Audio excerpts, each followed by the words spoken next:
Salamat, Lord, muli sa pagkakataong ito, sa buhay at kalakasan, pinagkaloob sa bawat isa. Panginoon, salamat po at tinako mo ang ligtas sa lugar na ito upang makapagpuri at makapagpasalamat sa iyo, Panginoon. And Lord, sa mga oras na ito, Panginoon, kami po ay humihingi ng kapatawaran sa aming mga nagagawang kasalanan sa iyo. Ito man po ay aming maling inisip, sinalita o ginawa, Panginoon, patawad po sa bawat isa sa amin. At gawin niyo po kami karapat-dapat, Panginoon, na humarap sa iyo ng malinis sa gabing ito, God. Yes, Lord. Lord, sa gabing ito na kami po ay maghahain ng aming mga papuri, pagsamba, nawa, ang aming mga awitin at aming mga tutugutin para sa iyo, Diyos, ay makalugod sa iyo, Panginoon, makarating sa trono ng iyong biyaya, Panginoon. At malugod ka, Ama, sa lahat ng aming mga papuri at pagsamba sa iyo, God. And we pray, Lord, sa simula hanggang natapos ng aming gawain. Samahan mo kami, Panginoon, within your spirit. We pray, Lord God, na samahan niyo po ang bawat isa, anoint each and every one na gagamitin mo sa ngayong gabi, Panginoon, sa gawain ito, God. And we pray na sinasaway namin lahat ng gawa ng kaaway na maaaring makahadlang sa aming malayang pagpupuri sa gabi ito. In the mighty name of Jesus Christ, we cast out all the spirit of evil sa lugar na ito. And we pray for victory, Panginoon, at ikaw lamang, Lord God, ang aming mga pupurihan at maibalik namin ang harapan ng pupuri pagsamba sa iyo. In Jesus' name we pray. Amen.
ko.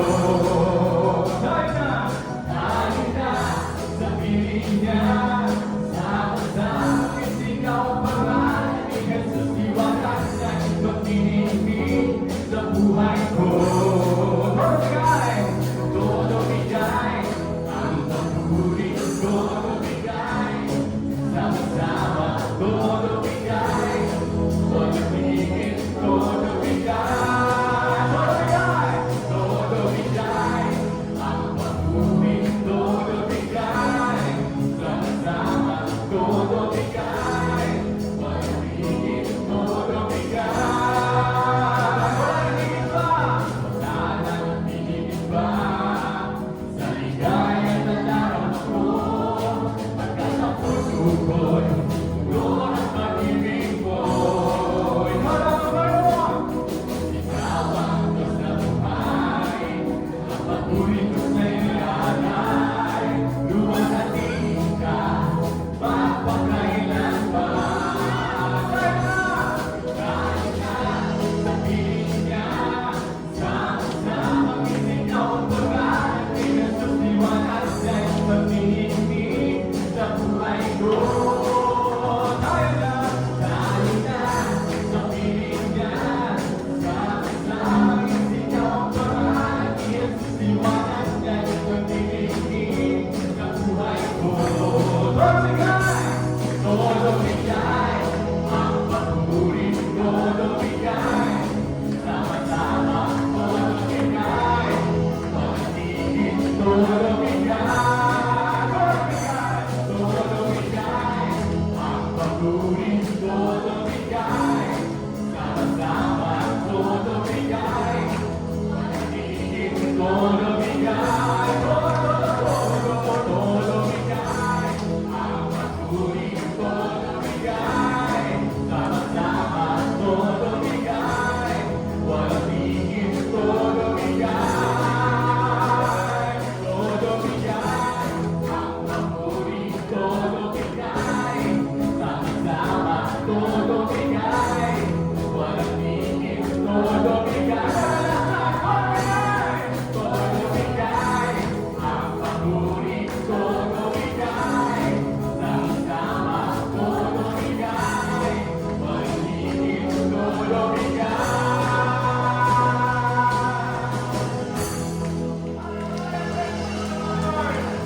Purihin ka, Panginoon.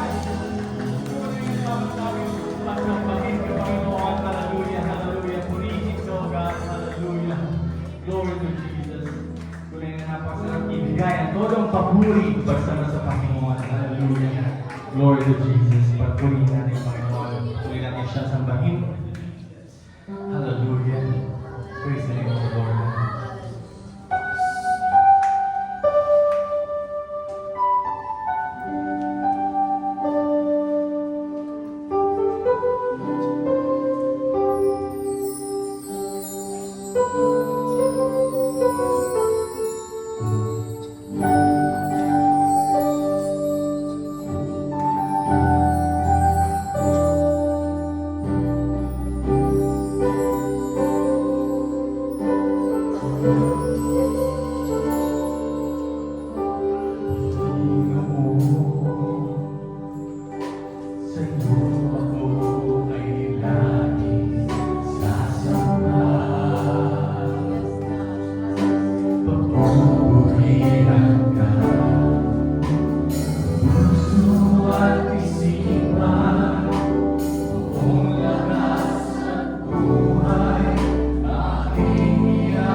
gawain. So, meron po tayong, of course, ang ating midweek po, Bible study. We're still in the book of Ezekiel. Konti-konti na lang matatapos na naman po tayo sa isang libro.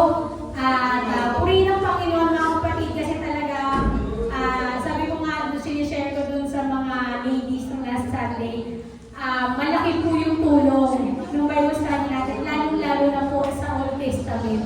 Kasi, let's face it, mga kapatid, minsan ang hirap po talagang aralin ng Old Testament. Pero salamat sa Panginoon dahil ginagamit po ang ating mga magagawa para po matuto tayo ng gusto sa salita ng ating Panginoon. And of course, meron po tayong prayer warrior. Kung wala pa rin po kayong prayer groups, pwede po kayo sumama doon sa mga prayer groups. May 6 o'clock, may 7 o'clock, may 8 o'clock. Minsan may 9 o'clock pa. Kung ano po yung available yung oras, meron pong grupo na pwede po umumpon sa inyo para makasama po kayo sa gawain na pananalangin. And of course, ang ating pong Saturday service sa ating satellite church sa Taysan. At Sunday service naman, of course, dito po sa ating church sa Teresa. Tayo po'y manalangin sa ating pong ginawang pagbibigay. Purihin ka, Panginoon.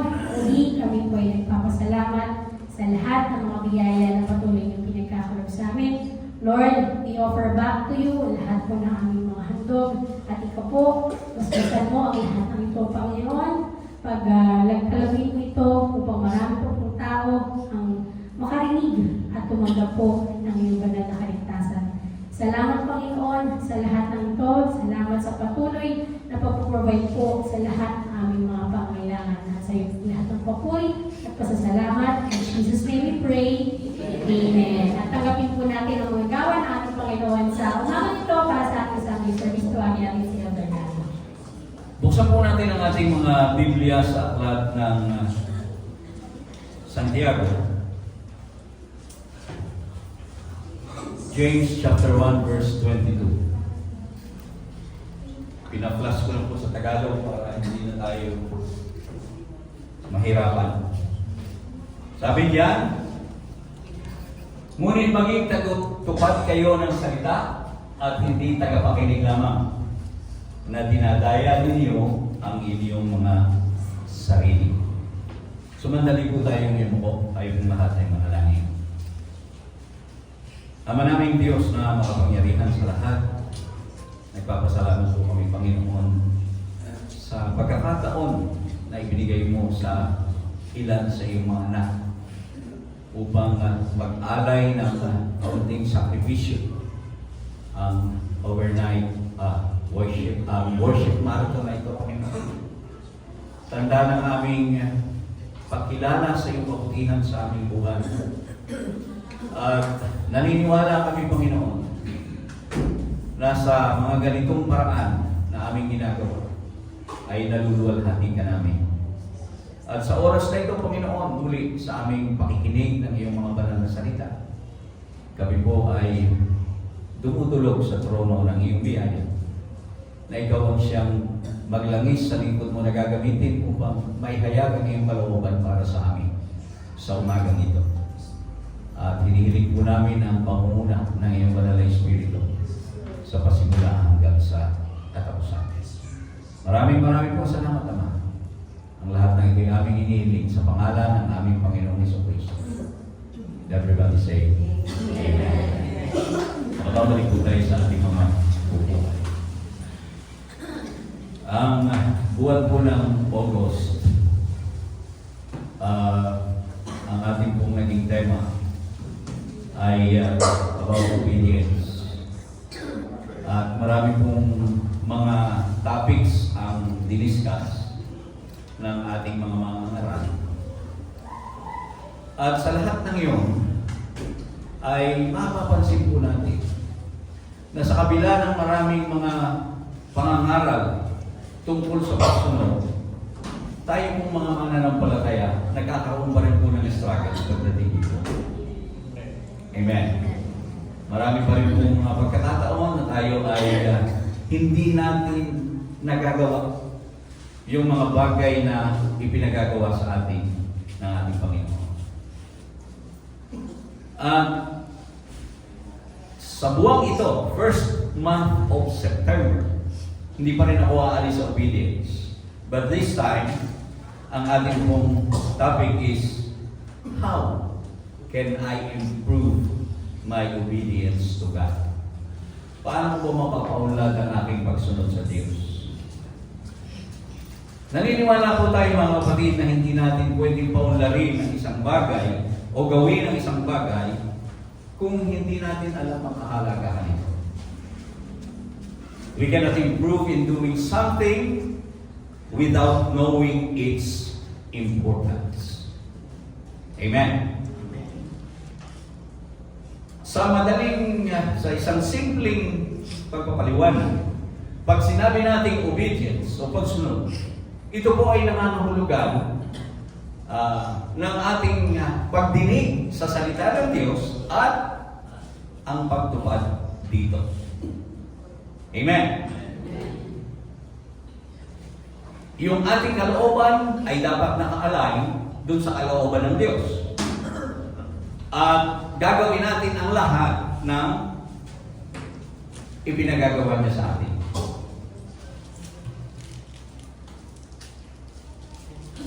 Nagpapasakot tayo, kumbaga isinusurrender natin. Tayo ay sumusuko natin ang ating mga sarili sa kanyang kapangyarihan, to His authority. At lahat ng ating gagawin o ginagawa ay dapat nakabase sa kanyang mga salita. Yun po yung kahulugan ng obedience. At ito po ay napakahalaga sa atin bilang mga Kristiyano. Ang tayo pong mga Kristiyano ay mayroong obligasyon na sumamba sa ating Panginoon. Dapat lang na talagang sambahin natin ang ating Panginoong Diyos. At ang pagsunod, mga kapatid, ay isang paraan ng ating pagsamba At ito rin ang pagpapakita natin ng ating pag-ibig sa ating Diyos. Na siya rin naman na dapat na maging pangunahin nating motibo sa ating ginagawang pagsunod. Yung ating pag-ibig sa Diyos. Amen? At kapag ginawa natin yon, ay ito naman ang magbibigay ng pagkakataon sa Diyos para magpakilala sa atin upang ipahayag sa atin ang kanyang sarili at ipakita sa atin ang kanyang kapangyarihan na gumawa sa ating mga buhay. Ipakita sa atin ang kanyang kapangyarihan sa ating mga buhay. Makita natin na doon sa ating pagsunod, ang Diyos ay gumagawa at kumikilos sa bawat isa sa atin.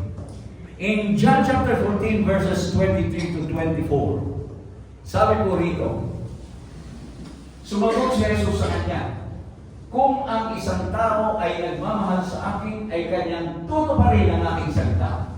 At siya'y mamahalin ng aking Ama, at kami lalapit sa kanya, at kami gagawa ng tahanan kasama siya.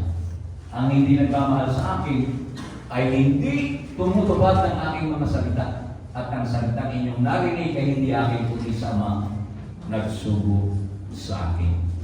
So makikita natin mga kapatid, na yung pagsunod natin ay ang pagpapakita natin ng ating pananampalataya at ng ating pagtitiwala sa Diyos. Subalit katulad ng sinasabi ko kanina, bagamat alam natin o mayroong mga bagay na ipinagagawa sa atin ng Diyos, nagkakaroon pa rin tayo ng mga struggles. Now, huwag po kayong mag-alala sapagkat may isila po ang aking pangangaral sa umaga nito. So, pumunta tayo dun sa ating tema. Paano ba natin talaga mapapaunlad ang ating pagsunod sa Diyos? How can we improve our obedience to God? The first thing that we must do is to establish our relationship with God. Dapat matatag na itatatag natin ang ating relasyon sa ating Panginoon. At dapat ang ating primary motive is to love God and please Him. Dapat yun ang ating pangunahing dahilan doon sa ating pakikipagrelasyon sa Kanya. Dapat tayo, magdesisyon tayo na paluguran natin ang ating Diyos sa pamamagitan ng ating mga ginagawa, sa ating mga actions, sa ating mga desisyon.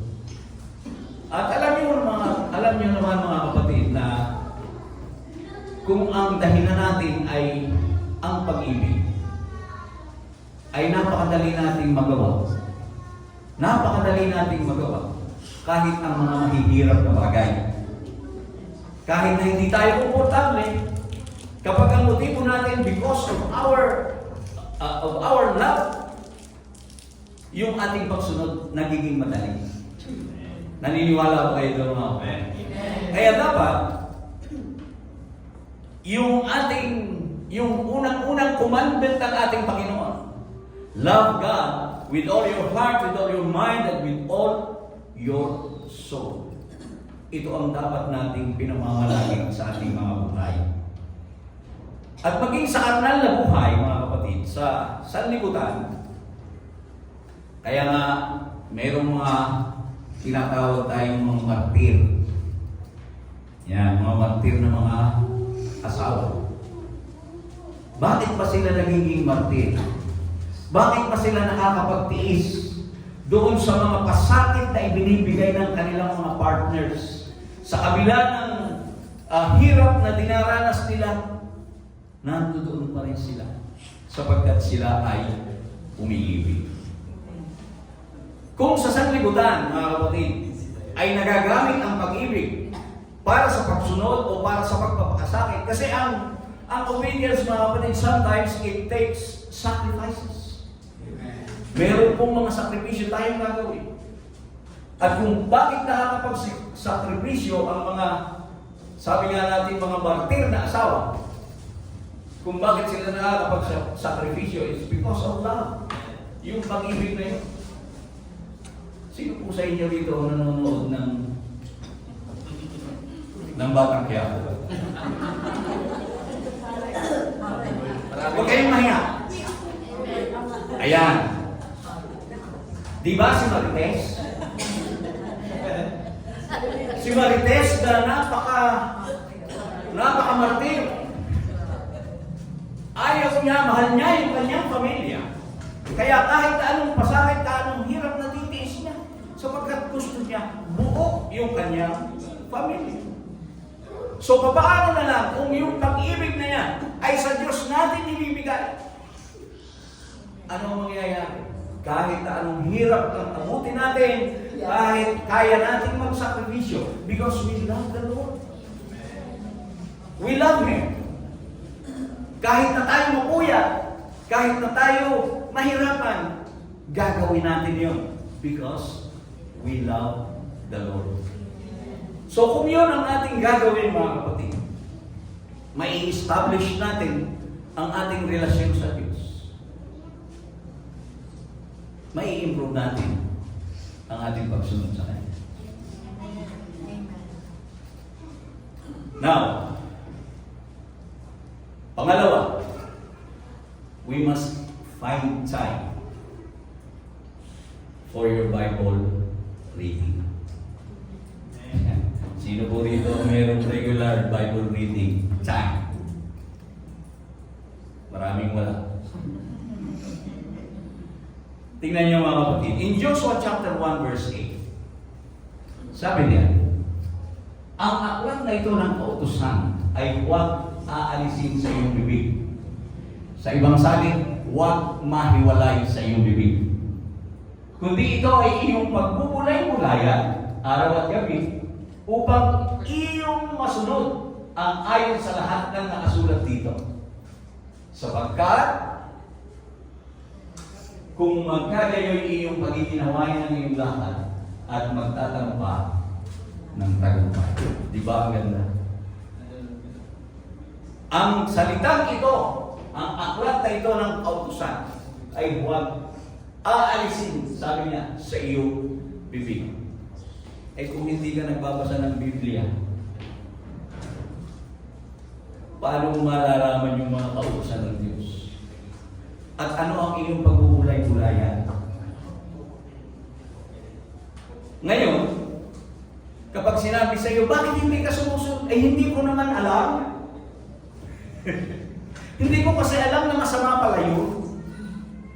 Alam niyo ba na dito sa atin, sa batas ng Pilipinas, hindi mo pwedeng ikatwiran yung salitang hindi mo alam. Ang sabi sa batas natin, ignorance of the law excuses no one from non-compliance therewith. O diba? Hindi pwede yung, ay hindi ko po alam na bawal dito. Ay, okay lang na hindi mo alam. Hinuhuli kita. Dahil nagkamali ka. Hindi mo pwede ikatwiran yun. Eh gaano pa kaya sa ating Diyos? Diba? So hindi ka talaga makakasunod kung doon lang sa pagbabasa ng Biblia ay hindi mo pa rin nagagawa. Maganda rin naman na tayo ay nakakarinig ng salita ng Diyos. Ang sabi kasi sa Biblia, ang pananampalataya ay nakukuha sa pakikinig at sa pakikinig ng salita ng Diyos. Pero mas maganda rin kung pagkatapos mong marinig ay nababasa mo rin naman. Can you say amen? Amen. Ngayon, sino po rito sa inyo ang walang cellphone? Taas ang kamay. O, wala lahat may cellphone. O, diba? Alam niyo ba na sa ating cellphone, kung ikakatwiran mo sa akin na ikaw ay, kung bakit pala ikaw ay pag nagbabasa ng Biblia, ako'y inaanto. Diba? Madalas sila katwiran eh. Ako'y inaanto. Pag nagbabasa, eh paano kaya kung nakikinig ka? Sapagkat meron pong applications sa cellphone na hindi mo na kailangan magbasa. Pipindutin mo lang at magsasalita na. O, di ba? Kung anong book, umpisahan mo sa Genesis. At sigurado, aantukin ka na rin sa makikinig. Di ba? So wala ka talaga pwedeng ikatwiran, lalo na sa panahon ngayon, na ang ating technology ay masyadong napaka-advanced na. Di ba? Si Sister May, hindi nga siya makapagbasa kasi nahihirapan yung kanyang mata. Pero, laging nakasaksak yung kanyang earphone at ang pinakikinggan niya, lalo na sa madaling araw, ay ang Biblia. Nahihiya nga ako minsan. Dahil regular yun. Talo niya pa ako doon sa bagay na yun. Kaya lang, nakakapagpasa naman ako. At alam niyo, kung meron talaga tayong basihan sa pang-araw-araw nating buhay, sapagkat nasa Biblia po lahat, wala po tayong, hindi po talaga tayo magkakamali. Hindi talaga tayo magkakamali. Kung pagpupulay-pulayan natin ang salita ng Diyos sa ating buhay. Kaya lang, kung minsan, kung cellphone naman ang ating bubuksan, ang nakakatakot, baka mabuksan mo sa TikTok. Pag nabuksan mo sa TikTok yan, TikTok ano lang ng TikTok, nakalimutan mo na ang Biblia. Hello? Diba? Nakakaaliw kaya yung TikTok. Kaya nga po minsan, bigla na lang marinig ko si Brother Derek tumatawa. Nakaganon yung earphone. Tapos titignan ko. Hawak yung cellphone. O, sigurado. O, diba? Eh, tatlo lang naman po kami sa bahay. Kaya, nakikita ko yun. Eh, kung ginagawa ni Brother Derek yun, hindi maraming ginagawa rin ng iba. Diba? So, kailangan talaga na mayroon tayong regular Bible reading. Huwag kayong umasa dito lang sa pakikinig. Although, mainam na tayo ay nakakarinig ng salita ng Diyos. Pero ang sabi, di ba? Paginginhawahin mo ang iyong lakad at magtatamo ka ng tagumpay. Kaya kung minsan hindi nga tayo nakakasunod ay doon lang sa pagbabasa ng Biblia na hindi nga tayo nakakasunod na. Nandoon kasi ang mga magagandang makikita natin. Now, pangatlong bagay mga kapatid. Alam niyo ba na kahit naman alam na natin kung ano yung mga ine-expect ng Diyos para sa atin, yung pagsunod doon, yung paggawa noon, hindi naman madali. Di ba? At kapag ganon, anong kailangan natin? Kailangan natin ng tulong. Right? We need the help of God through prayer. Yan. Sino po rin sa inyo ang regular din nananalangin? O baka naman pagkakain lang. Minsan nga, pati pagkain, nakakalimutan ka na lang. Lalo pag masarap ang ulam. Hindi ba? But then, napakahalaga mga kapatid na tayo ay nakakapanalangin. Sapagkat, katulad niya ng sinasabi ko kanina, many times, obedience means sacrifice. And it can be painful on our own. Kaya kailangan natin ang tulong. Hindi pwedeng, kung tayo lang, baka hindi natin kaya. So, ang kailangan natin ay ang tulong ng ating Panginoon sa pamamagitan ng Kanyang banal na Espiritu. Through the Holy Spirit. At hindi naman natin yung matatanggap basta kung hindi natin hihingin. Kailangan natin manalangin sa ating Panginoon.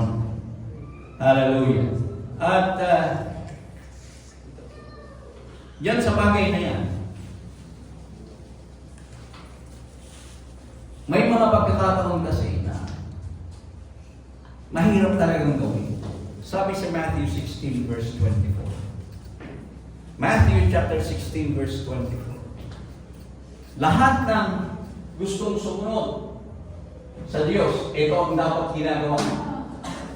Pagkatapos ay sinabi ni Jesus sa kanyang mga alagad, kung ang sino man ay ibig sumunod sa akin, tanggihan niya ang kanyang sarili at pasanin ang kanyang krus at sumunod sa akin.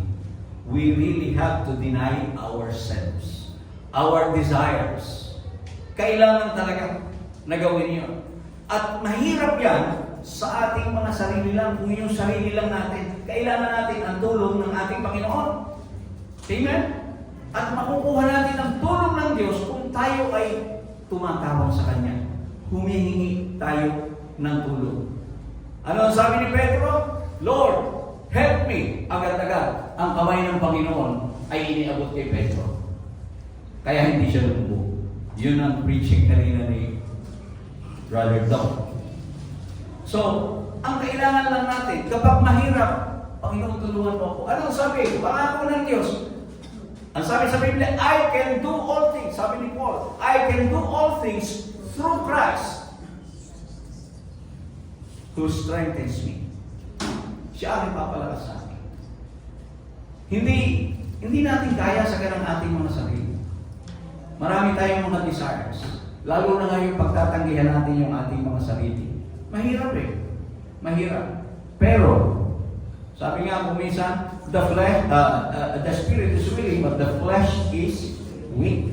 Mahina ang ating laman. Dahil itong laman na ito, ang gusto nito laging madali. Gusto nito laging masaya. Kaya pagka mahirap na, mahirap na talaga sumunod. But we really have to deny ourselves. Papasanin mo ang cross at susunod tayo sa Panginoon. Now, ang ating Panginoon is Kristo. Doon sa Garden of Gethsemane. Doon sa mga panahon na ang pakiramdam niya ay talagang mabigat, nanalangin siya sa Diyos. Dumalangin siya sa Ama. At ang kanyang lumuluha siya ng dugo dahil sa pait na nakikita niya. Sa hirap na kanyang dadanasin, alam niya yun. At hindi niya kaya yun kung hindi siya hihingi ng tulong sa Ama. At nang siya'y manalangin, ano ang kanyang sabi? Not my will, Lord. Kung maaari, Panginoon, alisin mo. Palagpasin mo sa akin ang sarong ito. Pero hindi sa aking kalooban, kung hindi ang kalooban. Not my will, but thine be done. Now, speaking of prayer, meron pong magandang nangyari kanina doon sa ating church sa Batangas. Sapagkat yung pong ating mga estudyante doon ay, di ba nagkaroon ng linggo ng wika? Walang wika. So, yung pong ating mga estudyante,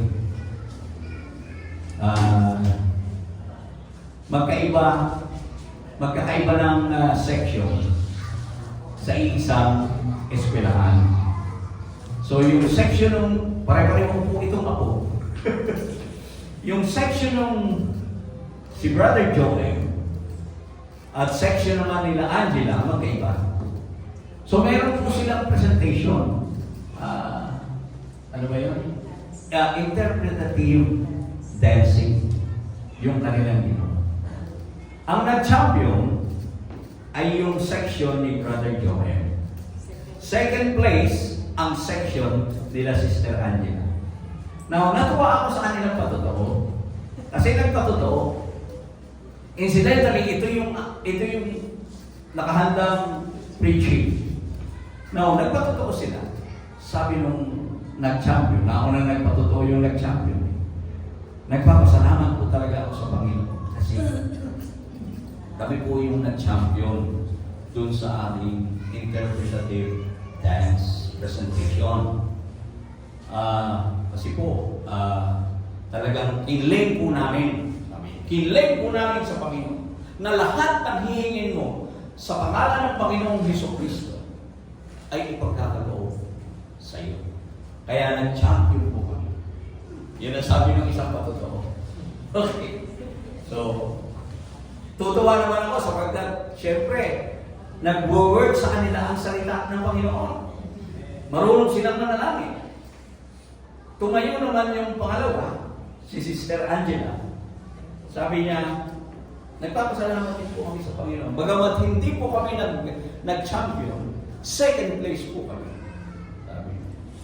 At doon po sa aming panalangin, sabi niya, nanalangin kami sa Panginoon na sana ay manalo kami, pero sabi po namin, not our will, but thy your will be done. Natawa ko. Sabi ko, ang ganda. Ang ganda ng patotoo nila. Kaya nung tumayo ako sa kanila, sabi ko, speaking of prayer, when you pray with faith, ibibigay ng Panginoon niya. Bakit hindi kayo nag-champion? Kasi magkaiba kayo ng prayer. Yung isa, inlay. In Jesus' name, champion kami. Yung isa, tama rin naman, hindi naman mali. Your will, hindi yung will namin. Kung will mo na mag-champion kami, mag-champion kami. Kung hindi yun ang will mo, so ibinigay ito sa nag-claim. Di ba? Ibinigay ito sa nag-claim. So makikita po natin. Di ba? Napakahalaga talaga yung pananalangin. So sa ating pagsunod, kung hindi ka makakasunod, hindi mo sa Panginoon in Jesus' name. Diba? Para makasunod tayo.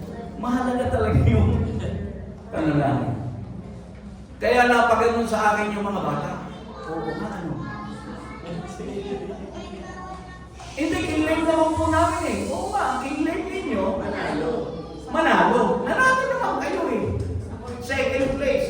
Dahil ang sinasabi ninyo, according to your will, ay may nag-claim na sila ang first place, in Jesus' name. O sila ang nanalo. Ang will ng Lord, second lang kayo.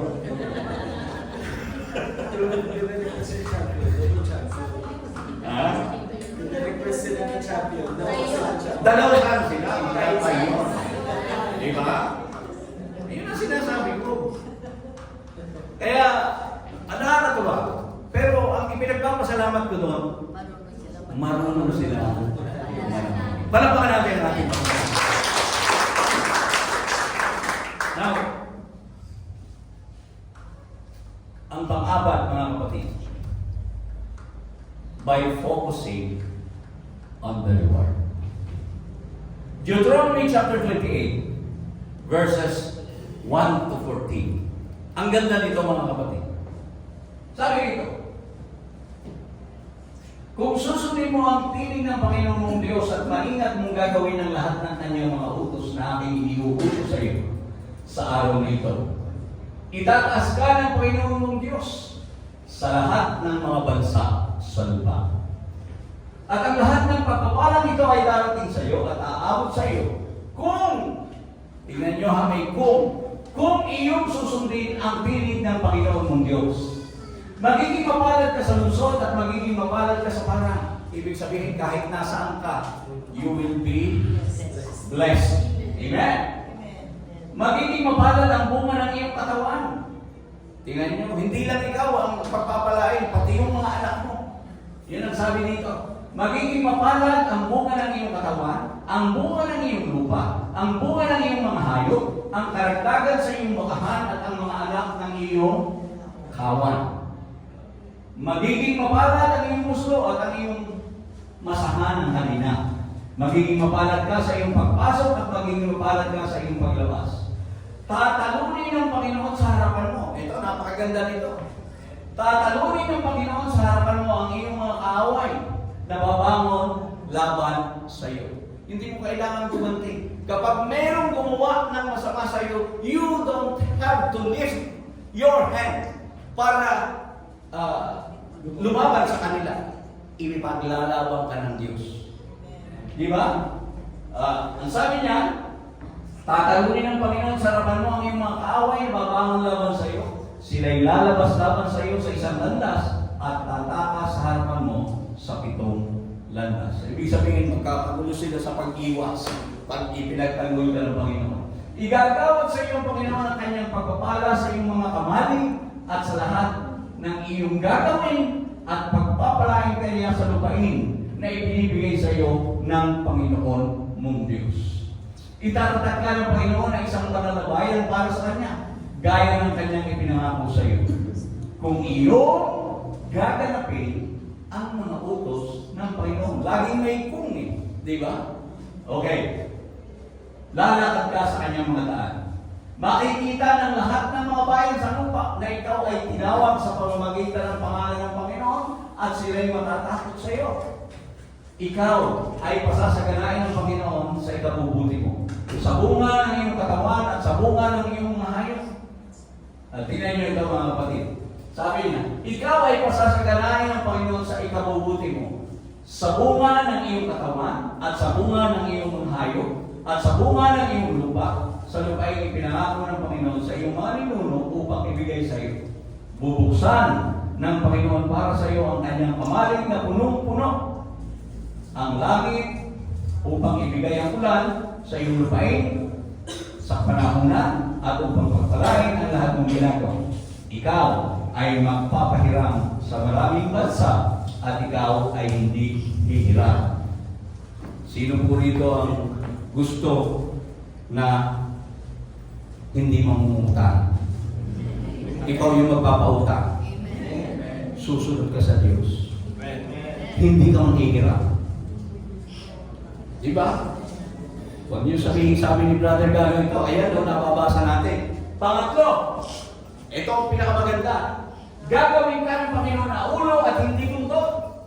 Ikaw ay magiging sa ibabaw lamang at hindi ka mapapasa ilalim. Sabi sa sanlibutan, gulong ng palad ang buhay ay gulong ng palad. Misay na sa ibabaw, misay na sa ilalim. O, sa sanlibutan yun. Pero sa Panginoon, kapag ikaw ay sumusunod, gulong ng palad, laging nasa ibabaw. O, di ba? Parahan muna natin ang ating Panginoon. Hindi ka mapapasa ilalim. Kung iyong pakikinggan ang mga utos ng Panginoon mong Diyos na aking iniuutos sa iyo sa araw na ito, na iyong susundin at gagawin. Huwag kang lilihis sa alinmang salita na aking iniutos sa iyo sa araw na ito, sa kanan o sa kaliwa, upang sumunod sa ibang mga Diyos at paglingkuran sila. Kung nakapokus ka dito sa mga reward na ito, bagamat ang main focus mo ay ang pag-ibig mo sa Diyos, hindi naman masama na tingnan mo, you look forward doon sa mga biyayang tatanggapin mo kapag sumusunod ka sa Diyos. Diba? Napakaganda nito, hindi ka mapapailalim, lagi kang nasa ibabaw. Ibig sabihin, hindi ka maghihirap. Laging maayos ang iyong buhay. Now, mga kapatid, I just want you to check yourselves.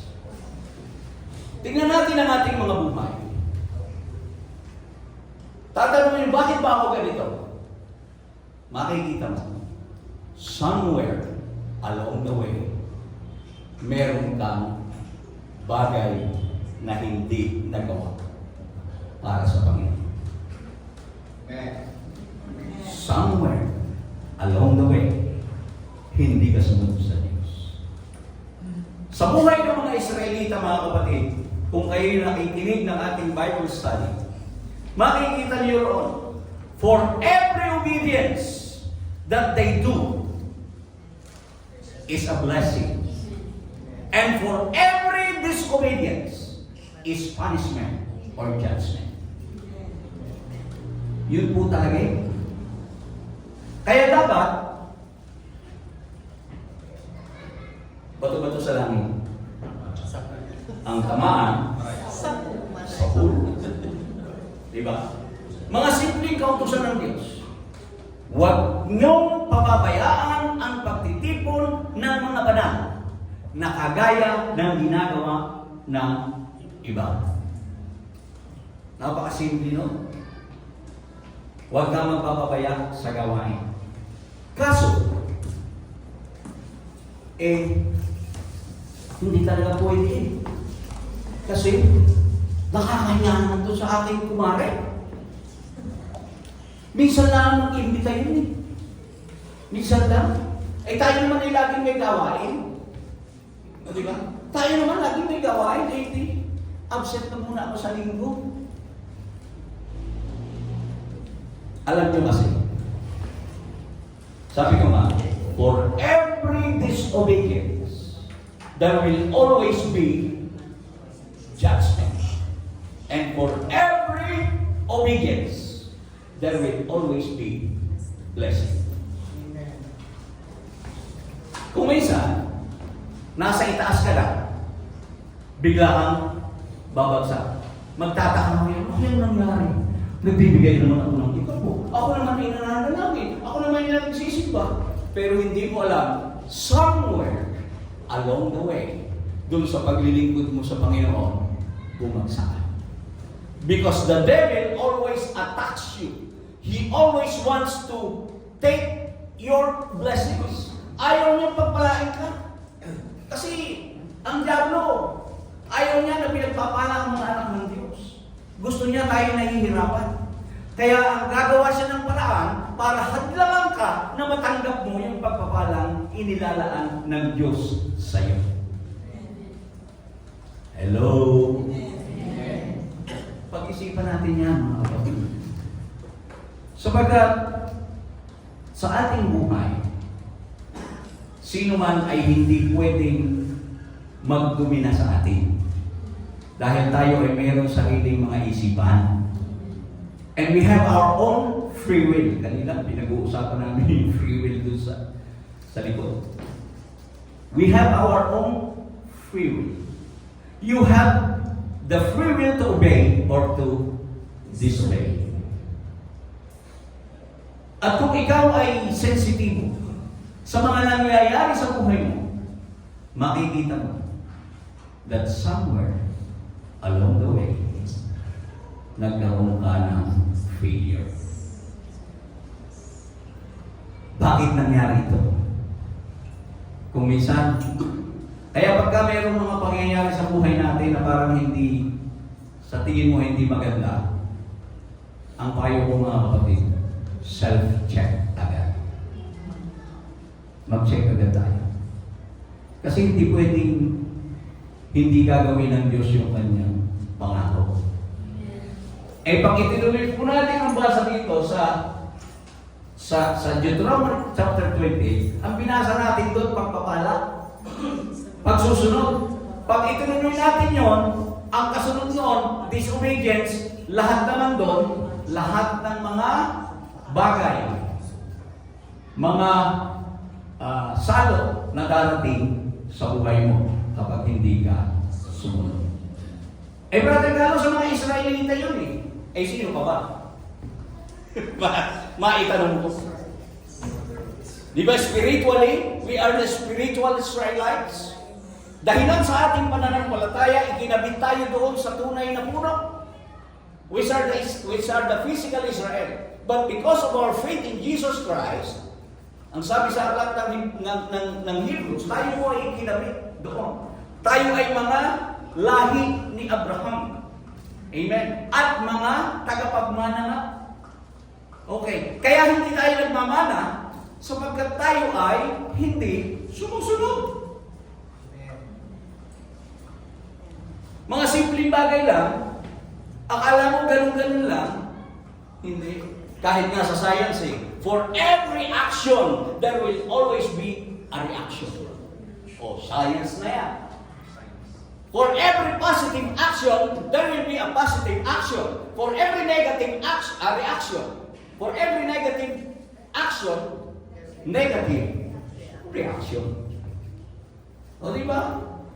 Yun ang batas kasi ng nature at batas ng Diyos. So how can we improve our obedience? Aba, you focus on the rewards. Di ba? Bagamat ang primary motive mo sa pagsunod ay yung pag-ibig mo sa Diyos, hindi naman masama. Natingnan mo yung mga pagpapalang kakamtin mo pag ikaw ay sumusunod. Ang problema kasi, hindi natin nagagawa yung sinabi sa Matthew 16:24. We cannot deny ourselves. Diba? Lagi pa rin yung ating sarili. Lagi pa rin. Ang ating Panginoong Jesucristo, bago siya pumunta sa krus, pinatay niya muna yung kanyang sarili. Anong ibig ko sabihin pinatay? Tinanggihan niya yung kanyang sarili. I-deny niya yung kanyang sariling kagustuhan. Kaya nga sabi niya, not my will, but thine be done. Eh kung minsan tayo, ano ang sabi sa atin? Deny, take, and follow. Yung tatlong yun yung kailangan para tayo sa pagtuturo ng Diyos sa atin. Doon sa ating training. You have to deny, you have to take up the cross, and you have to follow. That's how God trains us for the blessings na inihahanda niya para sa atin. Amen? Because for every obedience, there is a blessing. And for every disobedience, there will always be just or punishment. Palakpakan natin ang ating Panginoon. At kahit na nga mahirap, mga kapatid, kapag ikaw ay isang Kristiyanong masunurin, yun po ang nagpapakita na talagang ikaw ay tunay na anak ng Diyos. Yun ay, kumbaga, tayo ay inihiwalay. We are being set apart as authentic children of God. Kumbaga, kapag ikaw ay talagang sumusunod, makikilala talaga tayo ng Diyos. At maging yung mga nasa paligid natin ay makikita nila. May inspire sila sa buhay natin. Sapagkat makikita nila yung ating pananampalataya at yung ating pagtitiwala sa Diyos. Kumbaga nai-demonstrate natin dun sa ating mga kasambahay, sa ating mga mahal sa buhay, nai-demonstrate natin yung ating pag-ibig sa ating Panginoon, yung ating pagtitiwala sa Diyos, yung ating pananampalataya sa Diyos, kung tayo ay sumusunod sa Kanya. Amen. Bagamat mahirap, sabi nga, hindi naman kasi madali. Kaya kailangan natin ng tulong. Kailangan natin humingi ng tulong sa Diyos. Doon sa mga mahihirap na mga bagay. Pero yun naman mga madadali, na tayo ay bumabagsak pa rin, eh, por Diyos por Santo, ikaw na ang may depression yan. Diba? Ang dali-dali naman yan eh. Diba? Mahirap ba yun? Mahirap bang sumunod sa Panginoon? Kung gusto mong pagpalain ka ng Panginoon, dapat matuto kang magbigay. Di ba? Dahil yun ang susi ng pagpapala. Pag ikaw ay palaging ganun, wala ka talagang tatanggapin. Ay nakatikom eh. Ay subukan mo ibukas yan. Kung hindi tumanggap ka yan, maraming pagpapala. So, di ba? Kaya yung mga taong pagkit, kung tawagin sa amin sa Batangas, ay naman ay kayo napakapagkit. Pag sinabing pagkit, ay palagi nakaganon ang kamay. Madamot. Yung mga madadamot. Hindi marunong magbigay ng bunga ng kanilang mga tanim. Ang sasabihin sa iyo, nasaan kayo nung yan ay itanim? Meron ganun eh. Pwede kang makahingi ng mangga. Ang sasagot sa iyo, nasaan kayo nung itanim yan? Totoo po yan, meron ganun sa amin. Kaya yung bunga ng kanilang ang bunga ng kanilang rambutan maasim. Ay, paano? Napakadamo.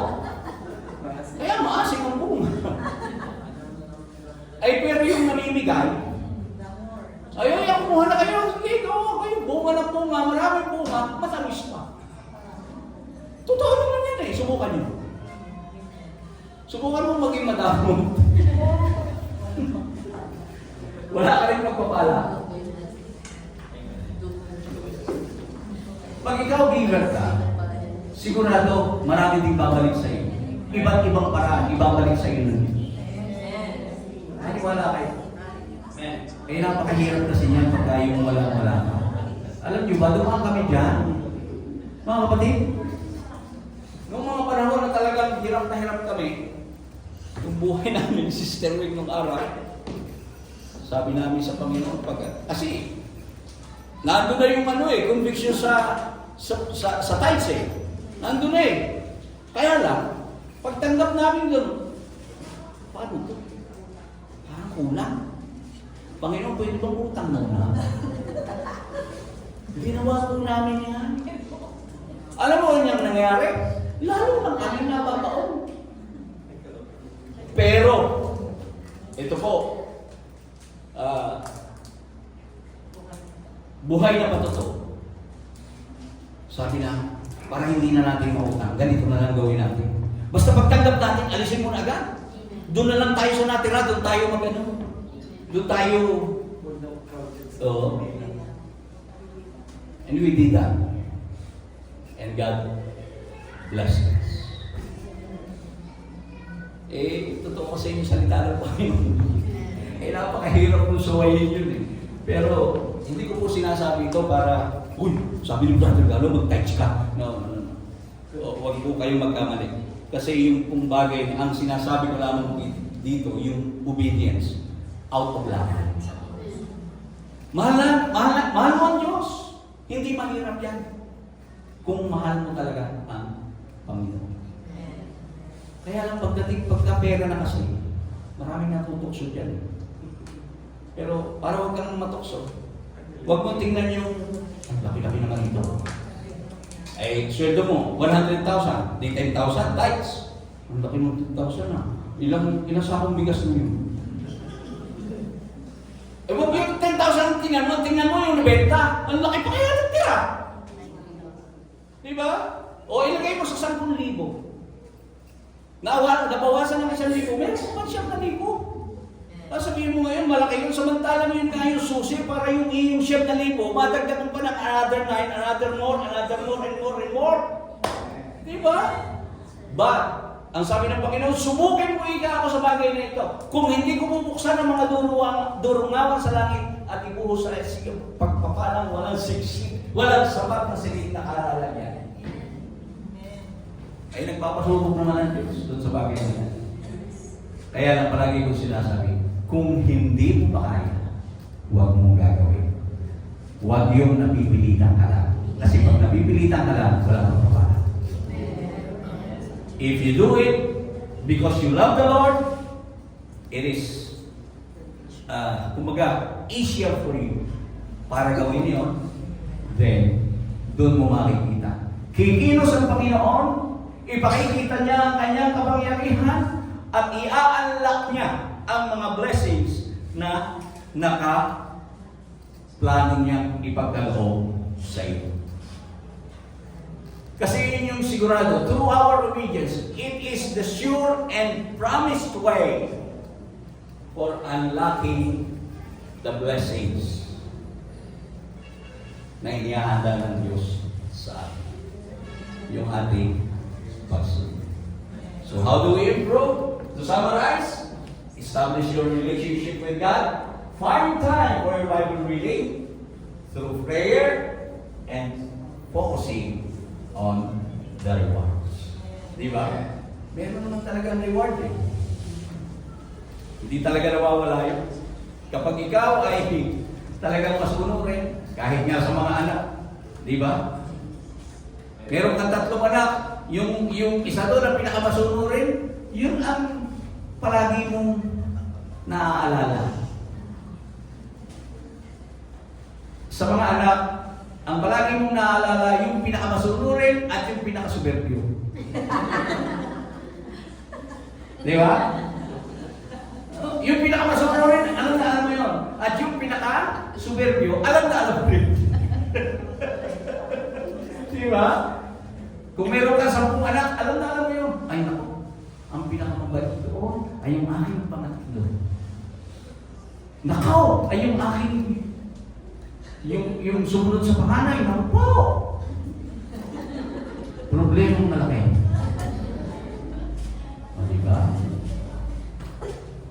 Naaalala. Kaya, pagka meron kang biyaya, sino unahin mo? Yung masulungin sa iyo, siyempre. Alam naman unahin mo pa yung suburbio. Tapos yung suburbio, magsasalita, hindi mo naman ako mahal. Yun na ako. Oh. Eh, paano ka mamahal yung suburbio ka? Aber ka?